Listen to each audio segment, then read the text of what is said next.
দুদিনব্যাপী Bishalgarh block ভিত্তিক প্রতি ঘরে সুশাসন ও কৌশল মেলার শুভ উদ্বোধন হলো বুধবার। মঙ্গল প্রদীপ প্রজ্বলন করে 2 দিনব্যাপী মেলার শুভ উদ্বোধন করেন বিশালগড় ব্লক পঞ্চায়েত সমিতির চেয়ারপারসন ছন্দা দেববর্মা। প্রধান অতিথি হিসেবে উপস্থিত ছিলেন বিধায়ক সুশান্ত দেব সহ অন্যান্যরা। দুদিনব্যাপী কৌশল মেলায় বিশালগড় সমষ্টি উন্নয়ন আধিকারিক কার্যালয় প্রাঙ্গণে ত্রিপুরা সরকারের বিভিন্ন দপ্তরের স্টল খোলা হয়।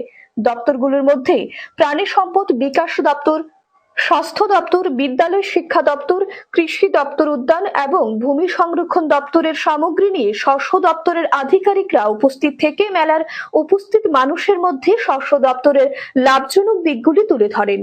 দুদিনব্যাপী কৌশল মেলায় 5,000-এরও বেশি সুবিধাভোগীকে বিভিন্ন স্কিমের আওতায় এনে তাদের হাতে স্কিমের আওতাধীন ডেমো চেক, উজ্জ্বলা যোজনার গ্যাসের চুলা, কৃষি কাজের সঙ্গে যুক্ত কৃষকদের কীটনাশক স্প্রে করার মেশিন, সেলাই কাজের সঙ্গে যুক্ত গ্রামীণ মহিলাদের মধ্যে সেলাই মেশিন বিতরণ, ছাত্রছাত্রীদের মধ্যে স্কুল ব্যাগ এবং জলের বোতল বিতরণ, খেলোয়াড়দের মধ্যে বল এবং স্পোর্টস শু বিতরণ করা হয়।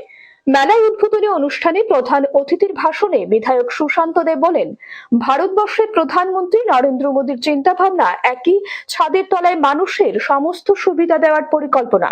সরকার প্রত্যেক মানুষকে তার নিজ নিজ সুবিধা দিতে বদ্ধপরিকর। বুট, বাদাম, মুরালি খাওয়া, জিলিপি খাওয়া, বিভিন্ন স্টল থাকবে, কেনাকাটা করা, এরকম বিষয়কেই মেলা মনে করতাম।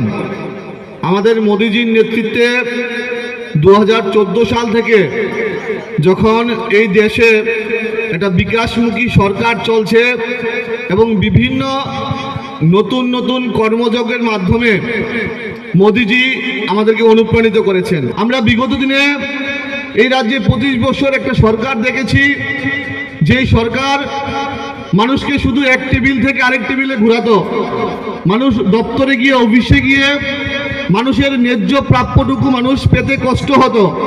আর বর্তমান মোদিজির নেতৃত্বে এবং ডক্টর মানিক সাহা মহোদয়ের নেতৃত্বে এই রাজ্যে যেই সরকার চলছে, এই সরকার মানুষকে ডোর স্টেপ, মানুষকে ঘরের দুয়ারে সরকারি সুযোগ সুবিধা পৌঁছে দেওয়ার জন্য সরকার বদ্ধপরিকর। Bureau report, news tele Bharat.